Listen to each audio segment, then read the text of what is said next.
What's going on, guys? We got Thiago Travella Yeah. in the house with the podcast today, Rainmakers podcast. Thiago, welcome. Thank you. Thiago lives in Utah, but almost lives in Hawaii. At the same time. He's blitzing, doing. He's got a big team out there. He's got a team going in California. Yep. 38 years old. When did you make that the $1 million? 2022. Let's go. And you've been in solar since 2018. 18. Okay. And he's got a family. He's married, 3 kids, 3 boys as well. 3 boys. Just like me. Just like you. Love it, bro. And you're talking about expanding to Illinois, you said? Yeah. Love that. Okay. Well, guys, what I love about Thiago, I can tell he's a good guy. We met through a mutual friend that works at our company, Landon. Mm-hmm. And so you're from Brazil. Yes. Okay. So we were talking about this. I served in Brazil. You were asking. So I was in São Paulo for a couple months. This was back in 2012. And then I was there in Rio de Janeiro till 2014. Wow. Yeah. So Rio was nice. I like Rio. It's crazy. Yes. Crazy place. But you've been in the U.S. for how long? I want to say 2001. So a long time. 24 years. Okay. Yeah. That is a long time. Yeah. I was gonna say your English is perfect. So. Nah, it's okay. Yeah. Well, dude, let's jump into it. So let's talk about you're working with Sunrun.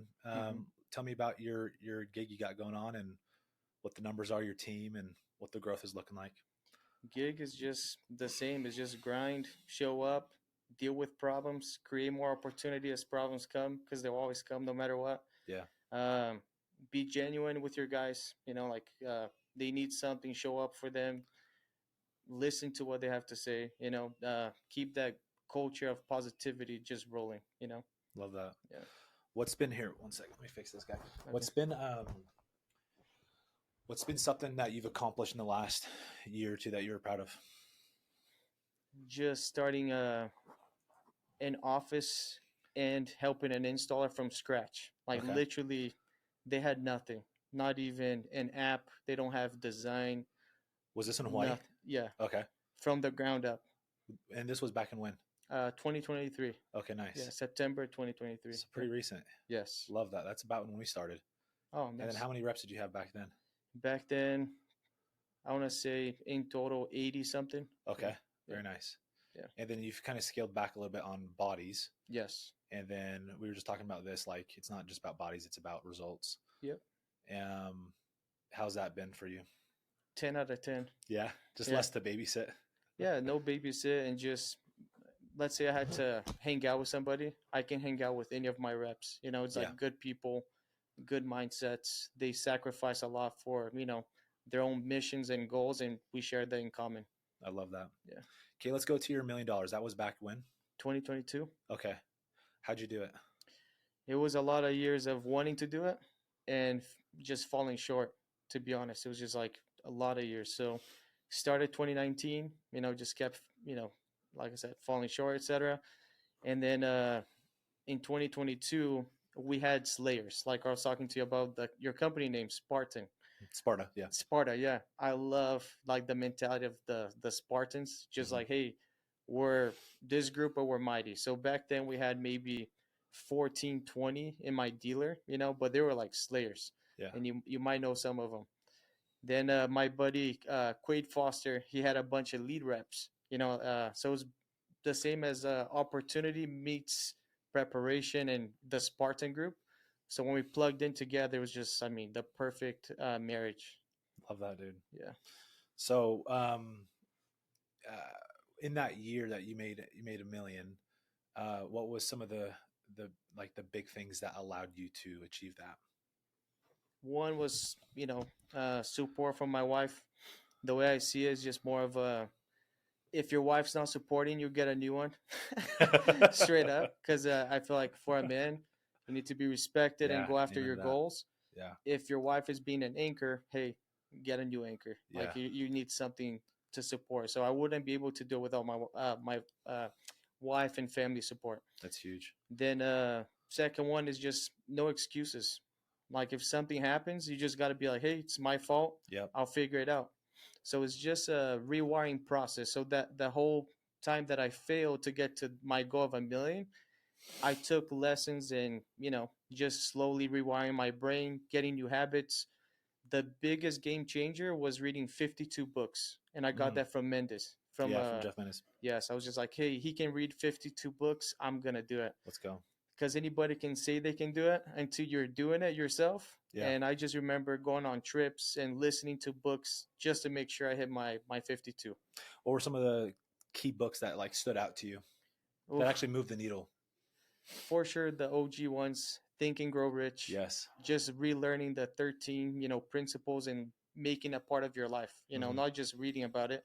But studying and applying it. Correct. Yeah, I always But talk about that. embodying it. Dude, there are so many principles in that book that people don't apply. They read it, and this is with any book. Like they'll study something and then leave so many things on the table. You know Alex Hermosi, right? Mm-mm. He's a big entrepreneur. He talks about how he'd rather have you read 5 books in a year or just like 5 books. And this is not me bagging on the 52. I think that's amazing. But so many people will not actually apply what they read. Like one part of Think and Grow Rich is simply him talking about how to set goals. He's like, define what you want and then set a date with it, which most people do. But then understand, like he talks about like what value specifically are you going to give to other people to make that money. You Yep. know, for me in solar, when I was doing 200,000 a month, that value was, hey, I need to save people a collective, what was it, $2 million to make my $200,000, and it was $2 million over 30 years, based Wow. on utility escalation and what they would be paying with the utility cost versus what the solar costed. And so we get paid in proportion to how much value we bring. And this is the cool thing with solar is like there's nothing wrong with us flexing how much money we've made because to make that money, we've brought people so much value. Yeah, or try to go make it. Go ahead. I Yeah. want to see it. Yeah, go do it. Good luck. Good luck. But I do agree with you on the book part Yeah, because I had the same thing going into it and even doing it and even now, like just sitting there, like 52 books is a lot of information. it is. But It's a book a one, week. yeah, it's a book a week. But what do you get out of it? I feel like we have a superpower or a subconscious. It absorbs a lot more than we think. Mm, So I feel like a lot of these books that I read, it complemented the ones that I really cared about. yeah, And if you want to get a hell of a story, I got kidnapped that year in Brazil. shut up. And reading those books, and the book that I was reading at the time was Fortitude. Mm, And to be honest with you, it was a huge book to be reading at the time and overcoming that experience. that's wow. That was in 23, 22. 22. After my biggest year, Holy, I got kidnapped. isn't that crazy, dude? How that stuff works? That's nuts. Yeah. Yeah. I look back at so many of the adversities I've had, like, and my perspective on everything is always changing. It's always changed. I'm now grateful for all the hardship, you know, Yeah, because absolutely. it's that stuff that makes us, that gives us the caliber to sell and lead at a higher level Yeah, if you let it. 100%. Tell me about the kidnap a little bit if you're down to talk about it. It was honestly, I was unfazed, completely unfazed. We're talking, I did not care. Basically, from the very beginning, and the way I see God is, I mean, very different than most people, I would say. But basically, when they got me, it was just like, hey, I'm just messing with you real quick. Mm, Basically, that voice, or like the God voice, is saying, I'm just gonna mess with that's you real cool. quick. So to me, it was more of a test of did I believe who I believe to be, sort of thing. So when I sat there, instead of, oh, what if this happens? No, I just sat there in gratitude. I was Mm, just so grateful for the life that I was given. I was grateful for my family, for the travel, for the experiences. So my mind was elsewhere. And I focused on the things I could control. And it turned out to be just like that. It was, got rescued. Life was good. The same day I went out to eat somewhere and continue my life normal mm, that's because awesome. I'll never let somebody else take my peace away. Yeah, it's And always a choice. It's we always have that control, no matter yeah, what's going on in our life. Like this is one thing I've learned from Tony Robbins was we don't live life like we live the life that we focus on. What we yes, focus on is purely our choice. yes, I agree Like 100%. you could have an external hell but be an internal heaven based on what we focus on, and that is the power of gratitude, is focusing on what you have versus what we don't. And what I've learned is the mind naturally gravitates towards negative things. It's how we're wired. Like we've got to stay alive, we got to eat, you know. but you can program. We're hardwired a certain way, but we can program our mind to find the positive. And I think this is a Yes. beauty about sales, bro, is that we, like, as salespeople, you have to train your brain to find the good in amongst so much adversity, so much failure, so much rejection, right? Like there's 95% rejection even for the top guys. And so like you learn to program your mind to find the good, you Yeah, know? that's how it has been. It forces you to get better. Yeah. It's like, don't wish it was easier, wish you You were were better. better. Yeah. My friend says that. Benji Fielding, it's a great guy. That's awesome. Such a Yes. good quote, dude. Yeah. So let's talk about leadership. Like you've done really well going from like selling to leading. What has been a big pivotal change for you going like making that transition? Because I know a lot of guys struggle, and I did too. Like when we built Sparta, I had a lot of setbacks and failures before we started blowing up. Same. I would say the number one thing is, don't focus on numbers as much. Like, don't focus on money, Yeah, because or like a false idea. I feel like in this industry, there's that false idea of like, oh, if I'm gonna be a regional, just sit back and uh, sip on a drink on the beach, and everybody's gonna be hustling, working for me. It does work at a certain extent once you've paid X amount of price and you have yeah, X amount of influence, etc. yeah, But in the industry, in general, especially in solar, where it's like a high profit uh, sale, you have a lot of divas. So to manage divas is very difficult. It's extremely difficult, because you're not managing a guy that's making 30K. You're managing a guy that's making half a million. So Well, they call them divas. so it's besides the money, in any case, but it's more of a, hey, do they feel and do they know you have their best interests, Yeah, and you care about what they care about. yeah. What I've learned, this has been a pivotal change for me. I made a huge turnaround last year, and it started with adversity and setbacks and failure and loss for me. And then there's learning and growth from certain mentorship. Tony Robbins was pivotal for me. I remember going to his event and I walked away with two major shifts, and it was gratitude and giving. And he said the secret to building wealth is gratitude and giving. And gratitude is that focus, like what am I focusing on? And then the giving is how can I help other people get what they want? And the more that a salesperson or a recruiter or a leader focuses on how can I help get you your goal, Yep. and to the degree that they can completely detach from like all outcomes, all expectations of trying to convince you to come work with me or sell with me or get what I want, and fully help them get what they want, what happens is both parties end up getting what they want, and you'll make a lot more money.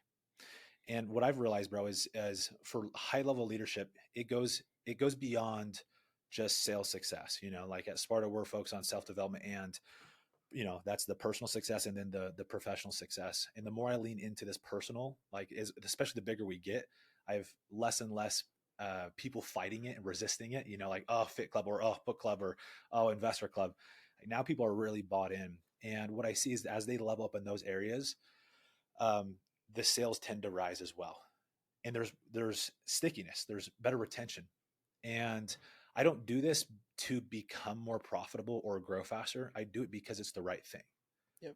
And what's cool, I've learned this just as a byproduct of like I could give two shits about the business. I got to that point, and I just like, how can I help you? And part of it was like if I met somebody, I'm like, hey, this is not going to be a good fit. I'll like go. It's okay.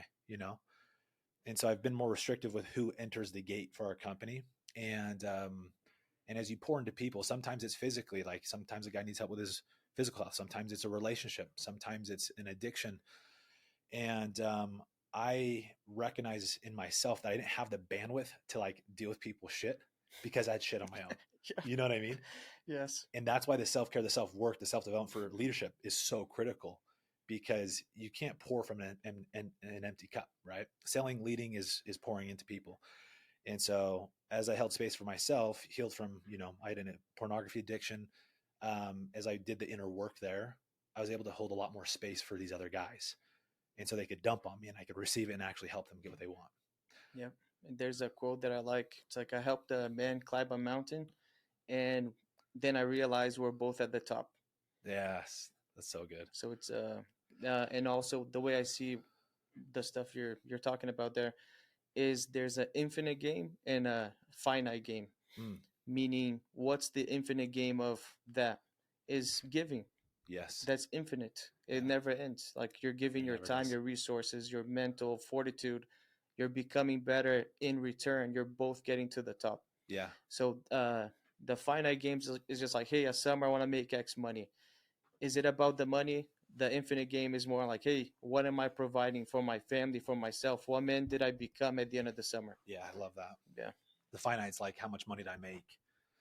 I think if you can obsess and get your people to obsess on like who are you becoming rather than what did you achieve, you end up achieving a lot more. Like for Yeah. example, it's like, hey, I want to make $500,000 this year in solar, right? Or whatever the sales rep's goal is. Well, who do you have to become in order to achieve that, right? What's the discipline look like? What's the work ethic? How much are you studying and practicing, right? How much do you understand your industry and how much value are you able to communicate to a prospect, you know? And so when you can shift your mindset from the achievement to uh, the person that you have to become in order to have that achievement, the achievement comes a lot bigger, a lot faster, is what I've noticed. Yeah. And also the whole rewiring your brain, right? Let's say when I was a guy making 30K in a summer, any problem was a big problem. Yeah. Now, let's, I guess, even comparing to religious texts, you look at all these prophets, what were they dealing with? Problems Yeah. all the time, like relentless, like it never stopped. That's what it is. So the way I see it, Mm. when I deal with problems, instead of complaining, I say, hey, I'm on the right track. Yeah. I'm doing the right thing. Yeah. Dude, the way I look at it with adversity and problems like that is I'm like, this is something to celebrate. Yeah. And it's not even like some silly positive, mantra. It's the reality because every person, every company, every market, we all have adversity. The moment somebody brings news to me about like Trump and the new, uh, that we had to put people on a W-2 pay plan now, right, versus 1099, and there's concerns and fears that arose with it, and like, oh crap, what are we going to do? How are we going to maintain our profit?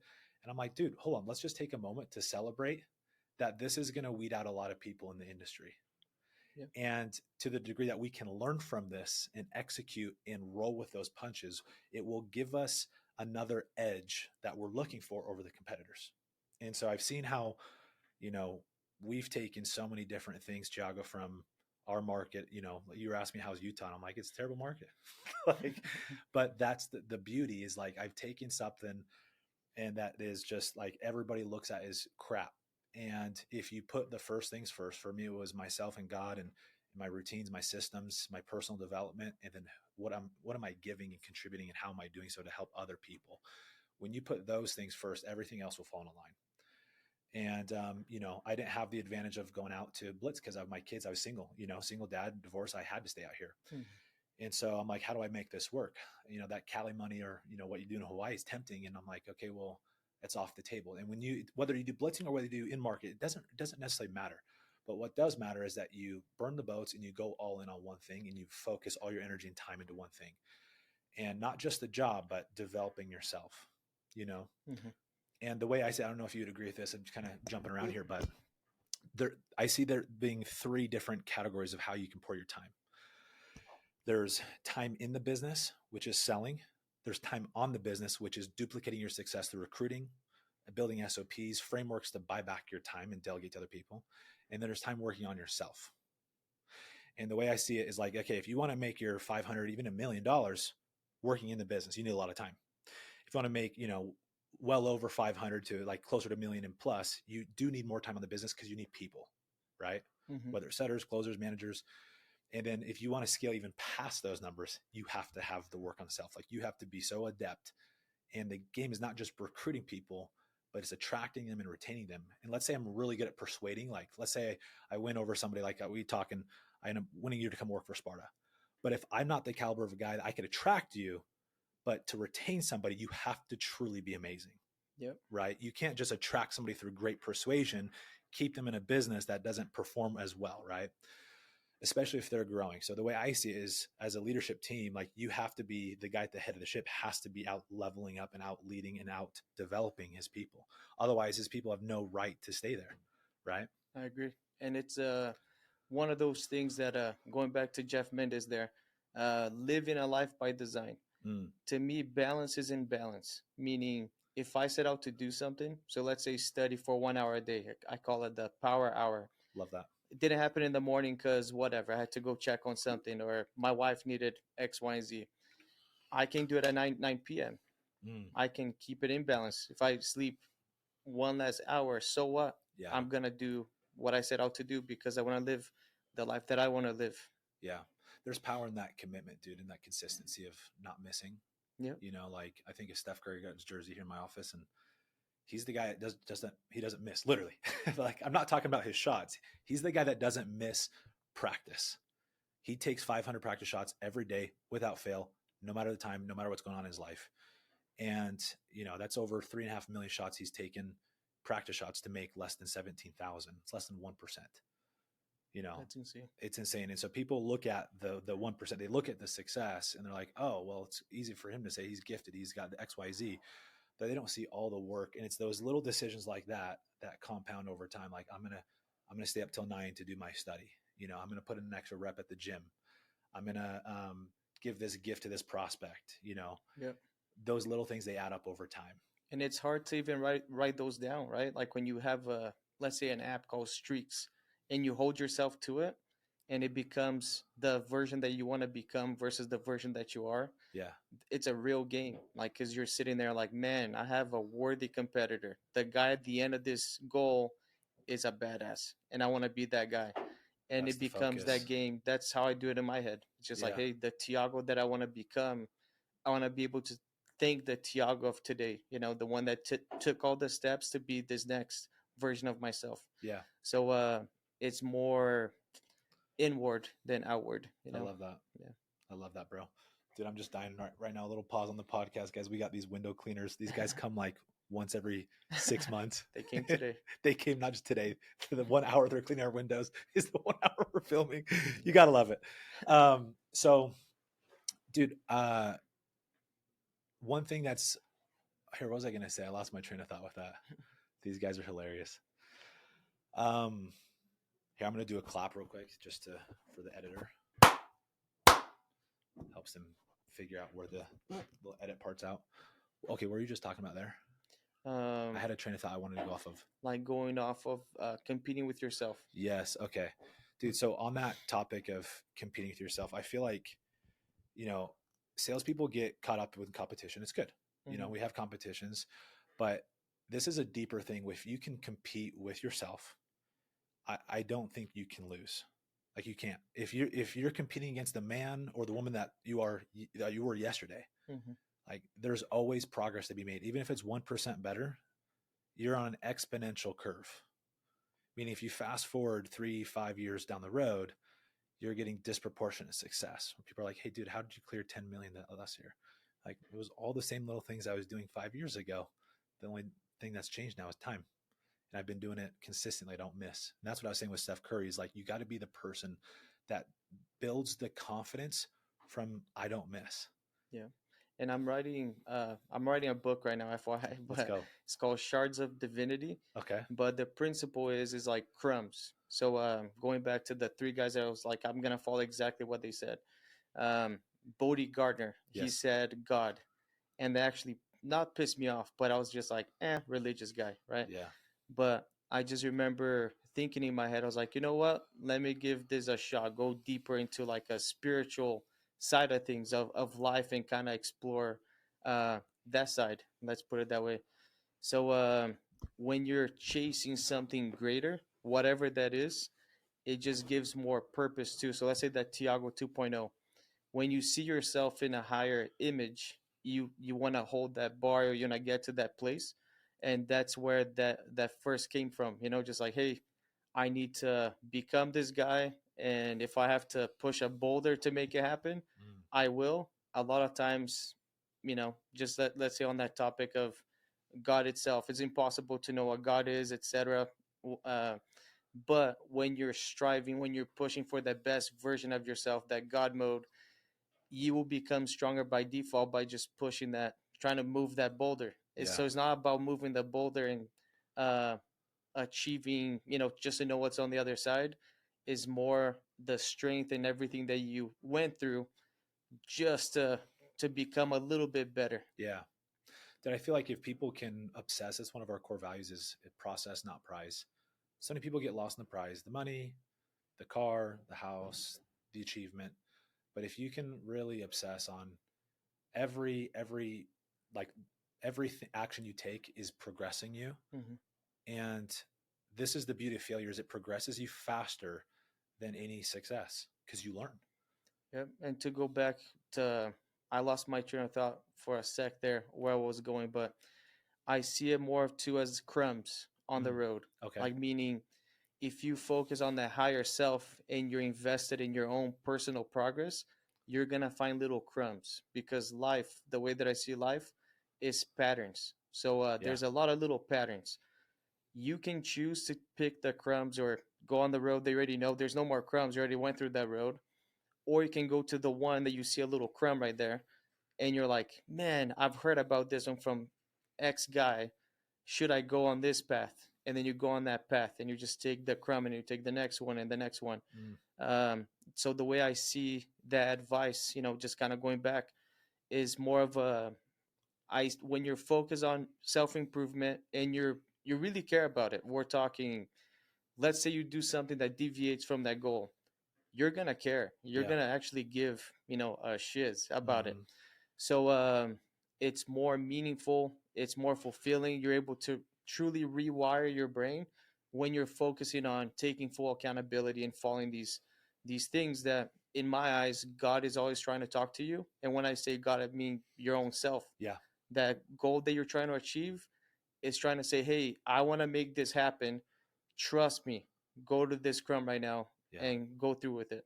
I love that, man. Yeah. There's something about being compelled by a bigger vision outside of you. Yes. You know, I remember and how much action it empowers and the energy it gives you. And I think that's whether someone calls it God, the universe, or just something that's bigger than you, you Yeah. know.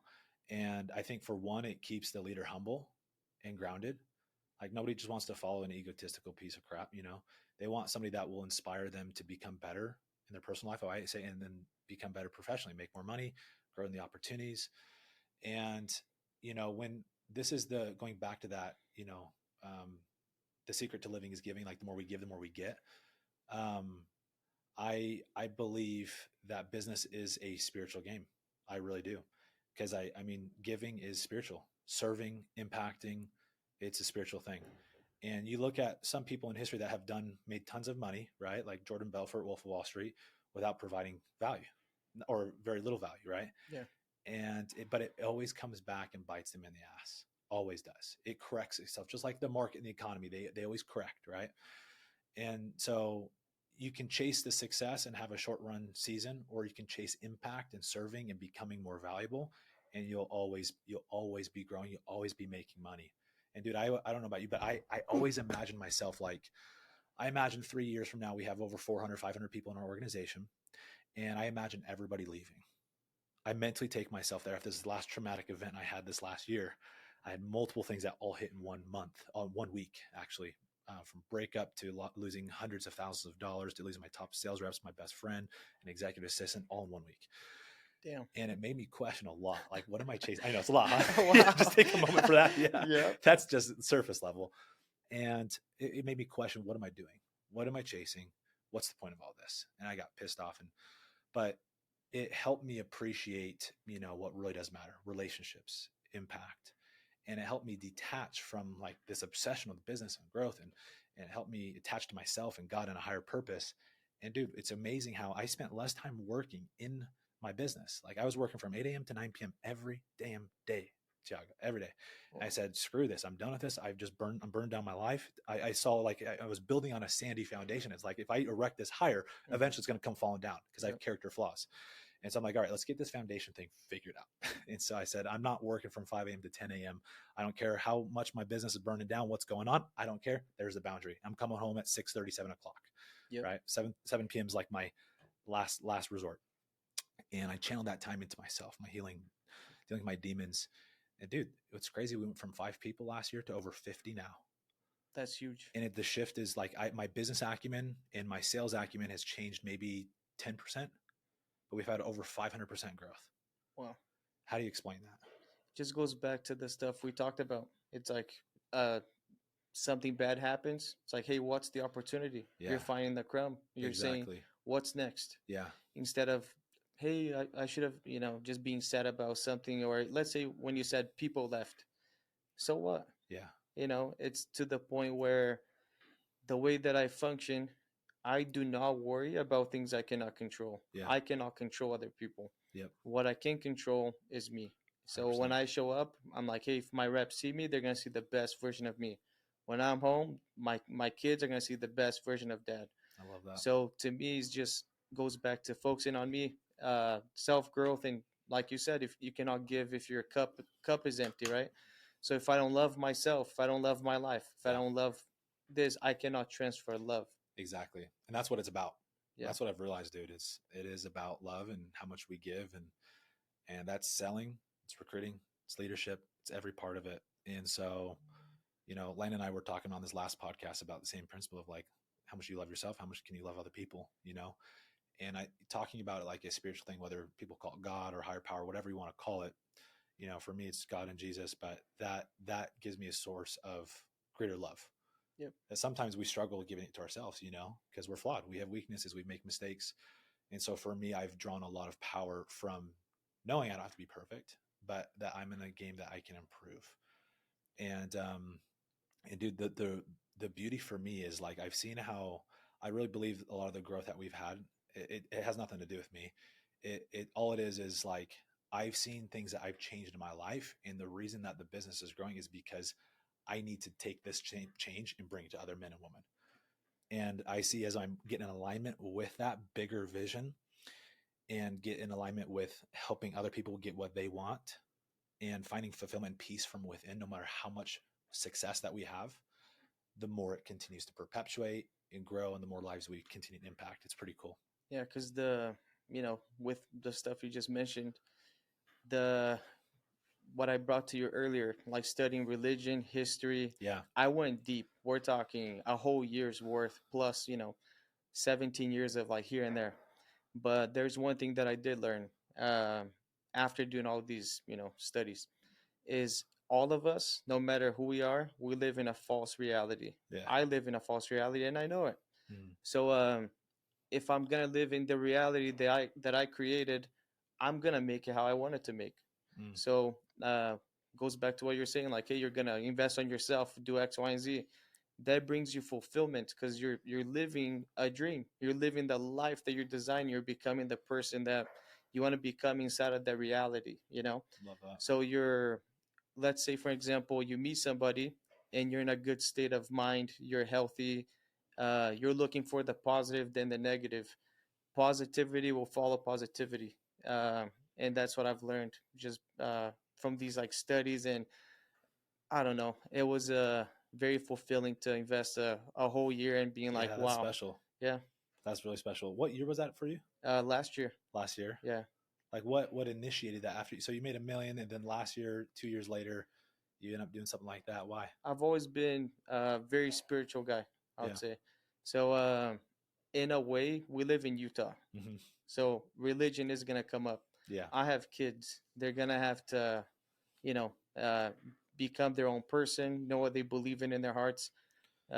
So just that process of truth, you have to have courage to follow truth. So whenever I saw a red flag, I'm like, okay, I need to study this up. If I'm gonna dedicate my life to this, I better know what I believe.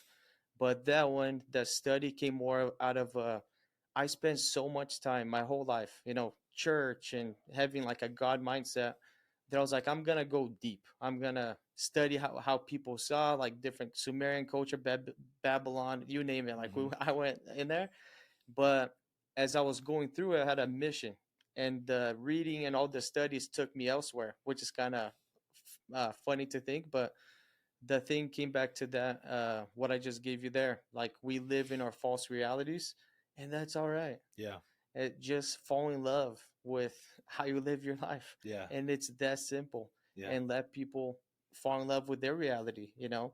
Mm, And if you can be something to add value to their life in some way, you know, listening to them, like let's say, just being genuine about it, you know, like going in, and if you are in that place where you have gratitude, love, kindness, you can transfer that to somebody else, and that person can transfer to somebody else, yeah, but you're still fulfilled because you're living that life you created. I love that, man. Yeah, that's powerful. That's so cool. I want to change gears with you a little bit here, and then want to go into the transitioning from like selling to leading. Mm-hmm. And we were talking out there before we jumped on the show, and we were talking about how you're still leading from the front, which I Yeah. admire, and not a lot of guys do that. But what's the balance for you now, because you're in that phase where you've got a couple markets, you're expanding to different market, one or two different markets, Cali and Illinois potentially, sounds like. Mm-hmm. And how are you managing your time with your personal sales, and then with leading, and then recruiting and growing? Like, what's your plan there? Plan uh, is just to fall in love even more with imbalance, because to go from this point to the next point is sort of unknown. You know, it's like one that I've tried before to manage more from home, and then learning some lessons there, failing, you know, literally failing to the point where I felt like I gave no value to one of my teams, and that Mm, crushed. You know, I even forfeit my override. mm. I said, hey, I don't want to get paid. You Wow, guys take everything. that's powerful, bro. That's Yeah, extreme ownership. but it's a true. It's what I believe. You know, Yeah, so it wasn't hard. It was just like, hey, I believe this. I believe this mindset. yeah, I'm not gonna take any money here. that's So cool. yeah, but it's just, I mean, didn't hurt. Wasn't hard. It was just more of one of those things. But that the lesson that I learned was just like, hey, if you wanna be this guy, you need to change these things, and you're not there yet. You know, you need to do X steps. The funny part is those guys now, when I left the company that I was with, they came with me. So it was I wasn't planning on it. It was just natural. It was just more like um, they gave me grace. You know, they were Yeah. like, "Hey, I worked with this guy before. That was the experience. They saw me. You see your true colors when you're going through the muddy waters. They saw, you know, how it was like a genuine. Hey, let's. If you want to work together, I want to do things differently. Yeah. You know how I work. I know how you guys work. Let's figure this out now. So now I Mm. feel like in the spot that we're in, I'm able to. I don't. It's hard to explain, but the respect is there. Yeah. Well, you're real. You're authentic. Like, you're not trying to play some game of like you've got everything perfectly, fit together. And dude, I've noticed this is a little bit different but similar theme with leading in my people, where I haven't ran from. I used to like not talk about my weaknesses, and like just make it seem like I had everything perfectly put together, which is ironic that the time I did, I didn't. And now when I open up about my shit, like my life is much better than it was back then. Yeah. But I don't think I know people do respect vulnerability in leaders coming in saying, hey, like, number one, not advising people to do anything that they don't do themselves. But then number two, so there's no hypocrisy. But number two is actually being real and being vulnerable. Like when you are messing up or you're failing at something, creating that space where like, hey, you can call me out. It's not just about me being a dictator and telling you what to do and when you're right, when you're wrong. Like for me, I expect my people to call out my shit if I'm messing up on something, or if I'm making a mistake, or if I'm not living a certain way. Hold me to a standard. Mm-hmm. And if you can focus on creating that community where, hey, we're trying to level up, like this is like a mastermind group. We're trying to become better salespeople, learn how to add more value, become more knowledgeable, healthier, fitter. Like that's how you create community. And the secret to building, I think, business and teams is creating that community. And that so much of that requires the man at the head to not just like say I've got everything dialed. Like, Yep. And the way, I mean, from that experience of failing, you know, was humbling. It's people that I care about as well. Like I was like, man, I feel bad, you know. Anyways, it was more of a. It's hard to put into words. Give me a sec. very good. Hmm.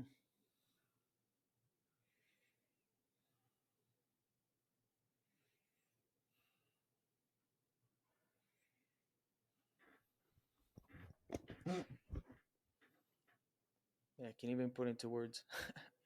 But there's people that micromanage people. Let's say they do like those weekly calls Yeah. or try to pretend like, "Hey, bud, how are you?" To your Uh-huh. face.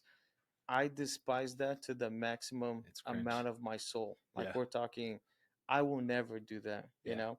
So the path that I chose to take as a leader, it was more like I am willing to lose whatever dollar amount. I don't care what it is, but I refuse to be fake. Yeah. I love So that. to me, it was just more of a seeing the payoff was kind of like the crumbs, like just following that crumb, just saying, "Hey, I'm gonna take this path. I don't care if it hurts me in this manner, but I'll not change who I am." Mm. And also, like for my guys, like being consistent, like with yourself, how you handle yourself, how you do things. It's easy for people to follow Yeah. because they know, hey, there's consistency here.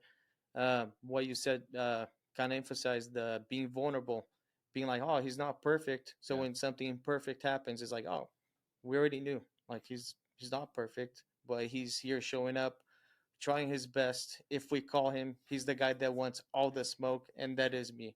Mm. I want all the smoke. Mm. Bring it on. Yeah. Yeah.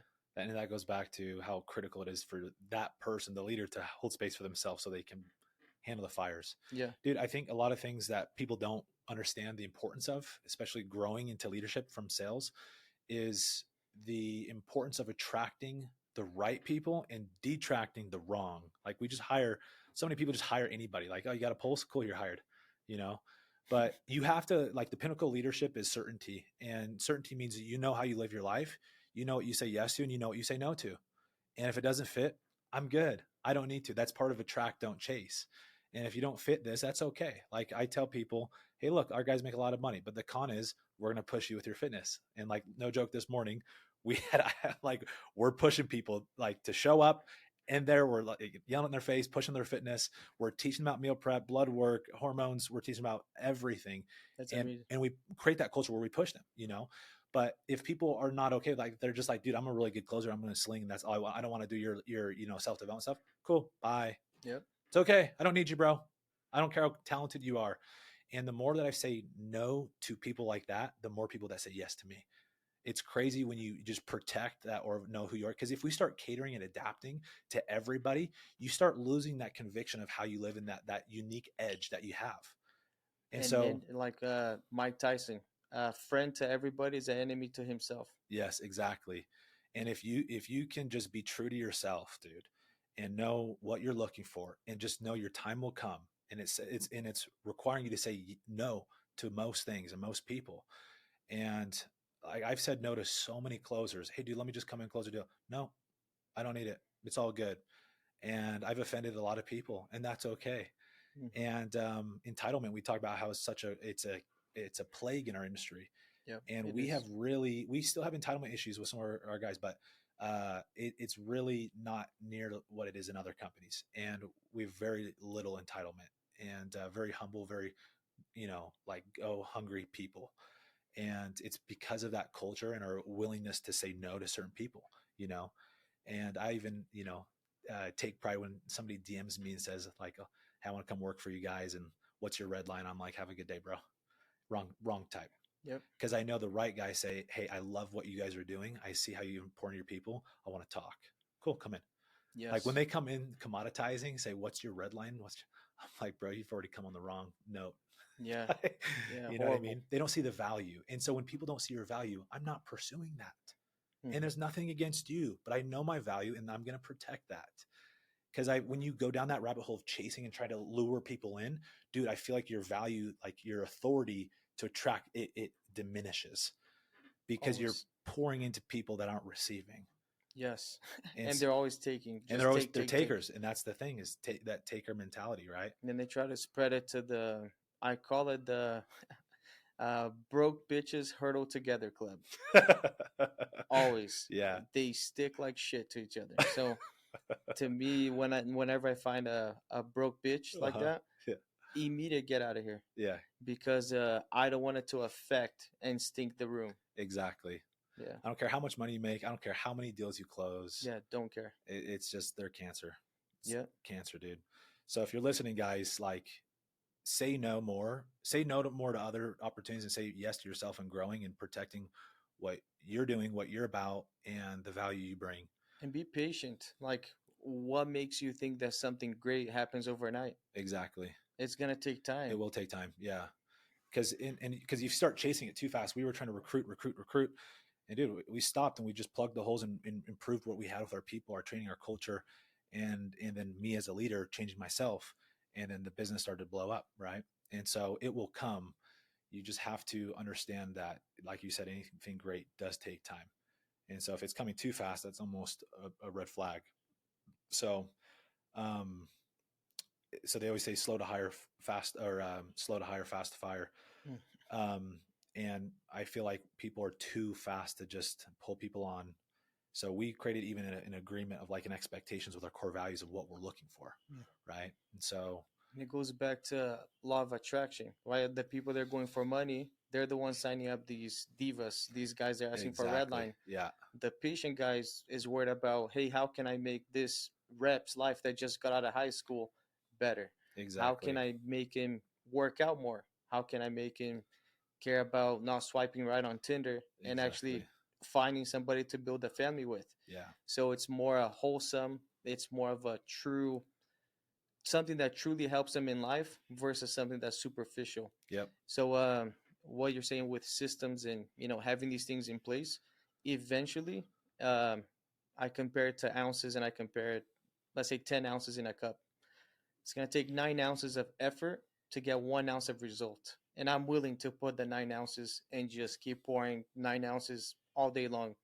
Eventually, that culture, that momentum, that mentality, that system, it carries you so far that you only need 1 ounce of effort. to get nine, Yeah, so it's yeah, just eventually changes, but you have to believe, you have to stay strong. yeah, Sometimes you go through a huge, blow, and instead of looking, oh, maybe I'm going the wrong path, yeah. it's seeing for what it is, accepting for what it is, and making adjustments, but keeping true to your principles. Mm-hmm.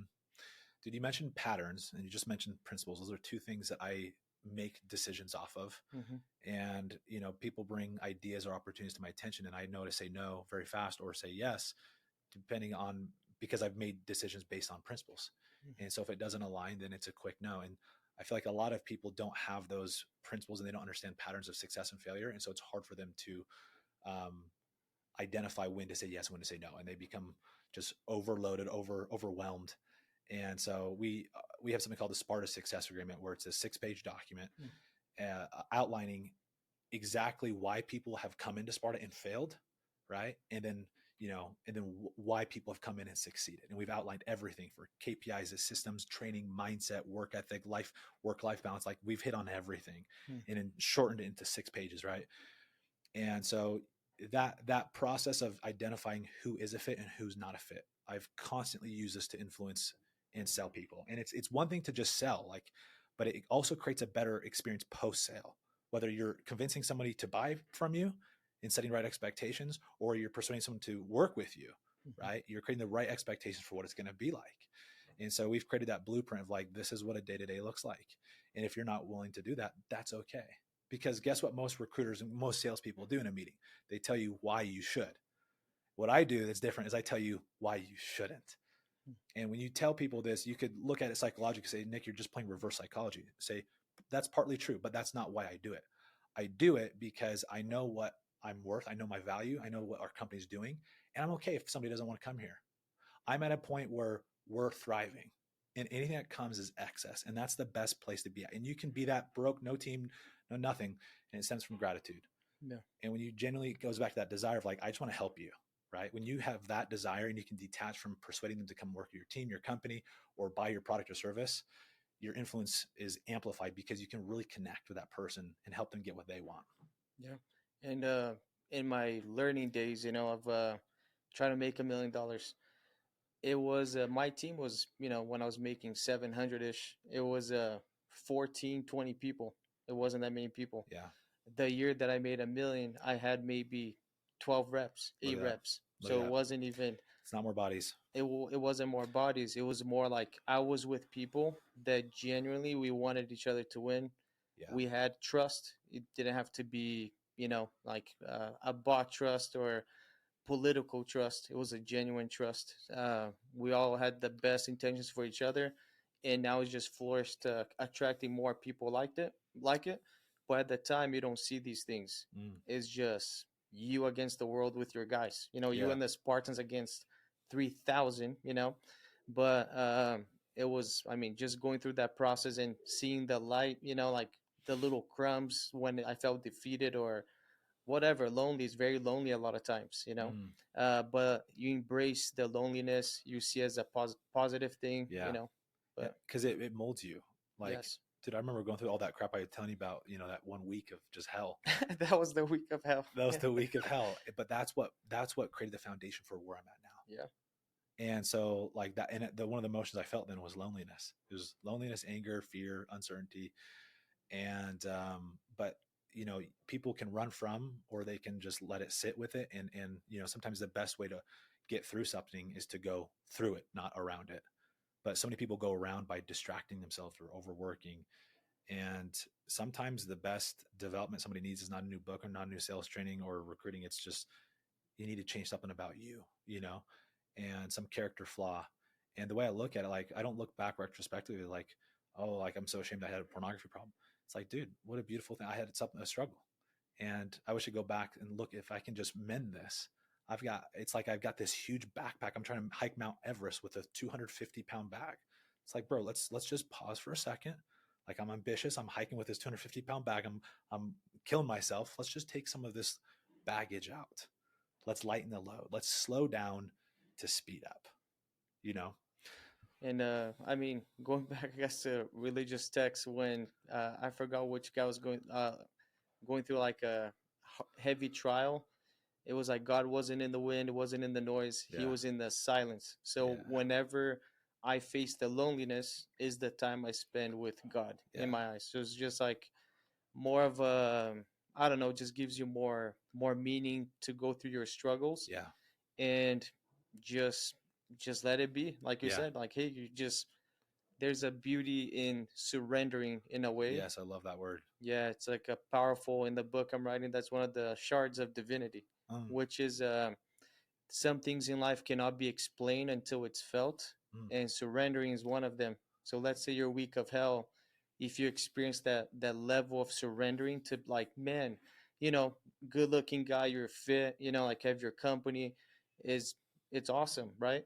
But then let's say somebody's looking at you from the outside perspective, they didn't know you had that one week of hell, right? exactly. But that one time that you had in silence, that you got down to that level of feeling and emotion, something that cannot be put into words, Yeah. that to me is worth more than anything. Like 100%. that experience. It's priceless. Yep. But I see a lot of people go through these adversities and struggles and go into kind of a pity party and just like they feel stuck. But the great people can always see it as the origin. It's not the beginning. It's not the permanent state. It's the beginning of where they're going. Hmm. And I remember being in that hellhole, and it wasn't just a week of just suffering. It was like I had 6 months that followed that were very difficult, but I also found peace and joy in that. That was the number one thing I was craving in that hurt was peace. I remember just writing about in my journal, I just want peace. I just want peace. Like that's all I wanted, bro. Yeah. I didn't want more money. I just wanted peace. And but in that process of healing, like you discover how the adversity is building you and molding you. And going back, I've been divorced. I've gone through so much, and I wouldn't change a thing because I'm 31 years old, and I feel like I'm a 40-year-old, you know, man in a 31-year-old suit because of the adversity, because of the trials, and I've grown stronger and I'm smarter, more adept, more fit to lead. I'm far from perfect, but what I imagine is I was telling you like that my company being at this big point, everyone leaving, but I can be completely at peace, Yep. and no matter the growth, the failure, I'm not attached to it. And knowing the man, if I focus on who I become and my growth along the way, even if the people left, I'll be able to attract that 10 times faster and probably 100 times bigger Yep. if the who we become is the focus. And it's going back to that principle of like if you compete against who you were yesterday, you can't lose. And same with I like the word peace, because that's another shard of divinity right there. Mm-hmm. when I was kidnapped, the peace factor for me Yeah. was so massive that the way that I see it, I'm like, no one else besides me can rattle my emotions or how I feel or how I do X, Y, and Z. Huh. Peace is the most important. Yeah. So uh, that factor of peace is a big deal, especially for us that deal with so much like headache, and whether it be customer, rep, family, you name it, there's a ton. But if you're able to still keep that peace, uh, and after experiencing like huge adversity, that's the only way that you understand peace. Yeah. You don't understand peace by just being peaceful all the time. Right. You understand it when it's such a high value item to you that nothing, like you said, people can leave, whatever happens, because you have been through the storm. Mm. You crave that peace, and Yeah. peace is the number one. I feel like the greater the suffering, the more darkness we have in our life, the more you appreciate the light and just the simplicity of life, Yep. and Yep. it creates that gratitude that puts you in that abundant state, just allows you to attract more. Always. Yeah, bro, this has been amazing. If you had to give advice to these people that are listening, salespeople, entrepreneurs, what'd be your just like one little nugget of advice you give them?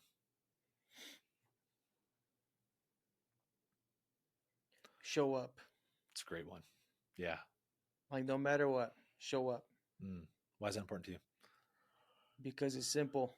Yeah. It's like, It's half the you're game to afraid, success, though. show up. Yeah. You want to quit, show up. Yeah. Just show up. And then it's not as scary as you think it might be. And there's always a lesson. There's always a blessing. There's always something. Showing up is a superpower. It is. It goes back to what we were saying, like be the person that doesn't miss. It means showing up. It means like despite what's going on, like you're still there. Mm-hmm.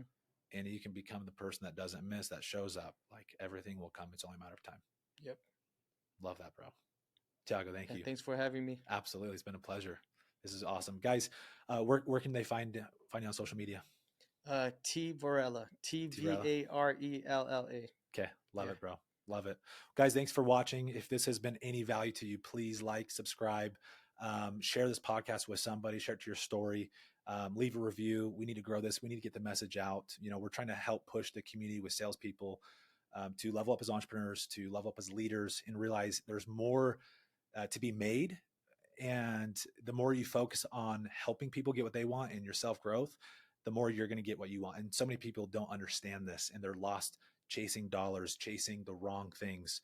And so if this message aligned with you, helped you in any way, please comment, leave a review, because it helps this message and reach more people. So thank you guys again. Thiago, thank you, bro. Hey, thank you.